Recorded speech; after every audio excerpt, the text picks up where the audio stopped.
Tout-Puissant, mon Dieu, je te bénis pour cette grâce de venir devant ton peuple pour parler de ta part. Bénis aussi ton peuple, Seigneur, qui sont là pour t'écouter. Bénis le Seigneur énormément dans le nom de Jésus. Merci de nous avoir écoutés. Au nom précis de Jésus, ainsi prié. Amen. Bien-aimé, tu es béni par la grâce divine. Tu es béni au nom de Jésus. Tu es béni énormément au nom de Jésus.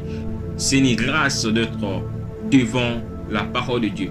C'est une grâce d'être prêt de recevoir la parole de Dieu. C'est une grâce d'être attentif pour que Dieu puisse te parler. Je vais te dire, après avoir écouté cette parole, ta vie ne sera pas la même au nom de Jésus. Nous parlons si servir Dieu, partie de mon partie 1, qui veut dire servir Dieu, partie de mon en terme qui est interrogatif, qui est une question et qui a besoin d'une réponse concrète. Exode 23, 25, la Bible nous dit: vous servirez l'Éternel votre Dieu et il bénira votre pain et vos eaux et j'éloignerai la maladie du milieu de toi. Servir Dieu, c'est une grâce. Servir Dieu, c'est une opportunité. Servir Dieu, c'est une source de bénédiction. Servir Dieu, c'est une source de la bonne santé. C'est ce que Dieu dit. Vous servirez l'Éternel votre Dieu et il bénira votre pain et vos eaux et j'éloignerai la maladie du milieu de toi. Alors, une personne qui sert Dieu, Dieu va les bénir. Une personne qui sert Dieu, Dieu va éloigner la maladie du milieu de cette personne. Qui veut dire servir Dieu par tes demandes? Servir Dieu par tes demandes, cela signifie être agréable et utile devant la face de Dieu. Par tes domaines ou à travers tes domaines. Alors, servir Dieu par tes domaines, cela veut dire d'être utile et agréable devant la face de Dieu par tes domaines ou à travers tes domaines. À travers tes domaines. À travers tes domaines. Oui, peut-être tu te poses la question, mais comment je peux être agréable devant Dieu? Qui veut dire être agréable devant Dieu? Ou comment pouvons-nous être agréables devant Dieu? Parce que c'est ça servir Dieu. C'est ça servir Dieu. Tu peux dire servir Dieu, c'est prêcher. Servir Dieu, c'est assurer l'accueil. Servir Dieu, c'est balayer la maison, l'église de Dieu. Non, nous constatons très bien encore. Il y a même des gens qui servent Dieu dans les églises, mais ils ne vivent pas ce que dit la parole de Dieu. Tu peux servir Dieu en apparence, mais tu n'es pas agréable devant Dieu. Alors, servir Dieu par tes domaines, cela veut dire être agréable et utile devant la face de Dieu, par tes domaines ou à travers tes domaines. Comment pouvons-nous maintenant être agréables devant Dieu? Ou qui veut dire être agréable devant Dieu? Par quel moyen nous pouvons être agréables devant Dieu? Je vais te parler de deux choses pour que tu sois agréable et utile devant Dieu. Je vais te parler pour deux choses. Premièrement, c'est par l'obéissance au commandement de la parole de Dieu en tout lieu. Comment pouvons-nous être agréables devant Dieu? Premièrement, c'est par l'obéissance au commandement de Dieu en tout lieu. Alors, une personne agréable devant Dieu, c'est une personne qui est obéissante à la parole de Dieu, qui fait ce qui est à la volonté de Dieu. Alors, l'obéissance là, ça se fait partout en fait. Ça se fait au travail, ça se fait à l'école, à la maison, à l'église, avec des gens ou lorsque tu es seul. Il y a d'autres gens qui servent Dieu lorsqu'ils sont justement à l'église. Il y a d'autres personnes qui servent Dieu lorsqu'ils sont en entourage avec ses amis. Mais lorsqu'il est seul, il fait d'autres choses.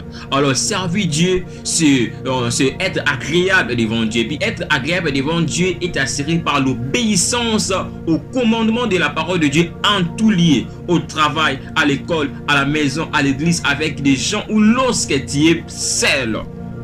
Lorsque tu es seul, obéis à la parole de Dieu. Jean 6, 38. Je suis dit, je suis descendu du ciel pour faire non ma volonté, mais la volonté de celui qui m'a envoyé. Laisse-moi nous dire que nous tous, en tant que des créatures de Dieu, nous sommes des envoyés de Dieu sur la terre. Alors la volonté de Dieu, c'est d'obéir à ses commandements pour lui être agréable. Nous sommes des créatures de Dieu. Nous sommes venus ici avec une mission.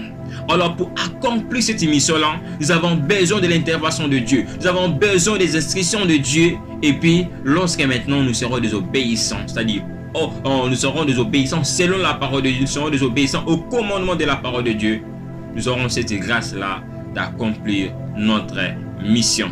C'est par l'obéissance pour être agréable devant Dieu.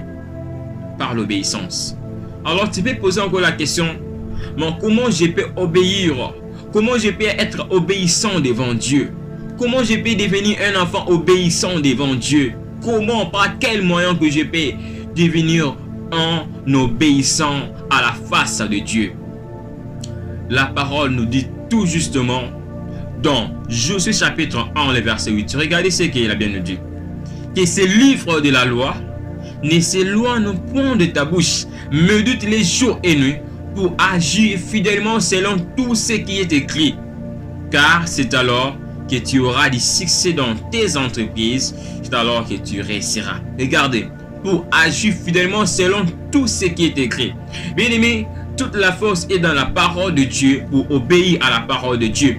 La Bible, ici dans Josué chapitre 1, le verset 8, c'est Dieu qui parle à Josué, que le livre de la loi ne s'éloigne pas de sa bouche, qu'il le médite jour et nuit. C'est-à-dire la force de faire ce qui est à la volonté de Dieu ou bien d'obéir à la parole de Dieu, c'est par la méditation de la parole de Dieu. On arrive souvent à désobéir à la parole de Dieu lorsque la parole de Dieu nous échappe. Alors la méditation est parmi les moyens qui va nous permettre en ce qui est de garder les commandements de Dieu. Méditer la parole de Dieu, cela veut dire réfléchir sur la parole de Dieu. À chaque question, tu te rappelles de ce que dit la parole de Dieu. Oh, qui dit la parole de Dieu? La parole de Dieu vient dire quoi par rapport à cette circonstance? La parole de Dieu dit quoi par rapport à cette situation? C'est ça, tu réfléchis à chaque instant de la parole de Dieu. De la parole de Dieu. Agir fidèlement selon la parole de Dieu, cela signifie se comporter d'une manière sincère selon les écritures de la parole de Dieu. C'est ça l'obéissance. C'est comporter selon la parole de Dieu. Ta façon de vivre doit être selon la parole de Dieu. Et pour agir fidèlement selon la parole de Dieu, c'est par la méditation des écritures de la parole de Dieu jour et nuit. Comment pouvons-nous être agréables devant Dieu? Deuxièmement, c'est par le placement de notre foi en Dieu. C'est par les placements, c'est-à-dire pour être une personne agréable devant Dieu. Placez ta foi en Dieu. Placez ta foi à la parole de Dieu. Crois à la parole de Dieu. Crois que Dieu existe. Crois que Dieu peut le faire. C'est compter de Dieu. C'est dépendre de Dieu. C'est ça le fait de placer notre foi en Dieu. Hébreux chapitre 11, le verset 6. La Bible nous dit, or sans la foi, il est impossible de lui être agréable. Car il faut que celui qui s'approche de Dieu croit que Dieu existe et qu'il est le rémunérateur de ceux qui le cherchent. Sans la foi, il est impossible de lui être agréable. On est agréable devant Dieu lorsque nous nous comptons de la parole de Dieu. Lorsque nous nous comptons de lui. Lorsque nous comptons de Dieu dans notre vie. Lorsque notre vie dépend de la parole de Dieu. Lorsque notre vie dépend de Dieu. C'est par là que nous devenons des personnes agréables à la face de Dieu. Devenons des personnes agréables à la face de Dieu. Enfant, c'est quoi la foi? Ou qui veut dire la foi? Je n'allais plus aller dans des longs chemins pour vous parler de la foi, mais je vais vous parler de la foi dans le 5 points. Premièrement, la foi, c'est de croire que Dieu t'aime plus que tout le monde. La foi, c'est de croire que Dieu t'aime plus que tout le monde. Cher bien-aimé, il n'y a aucune personne qui peut t'aimer comme Jésus-Christ. Il n'y a aucune personne qui peut t'aimer comme Dieu.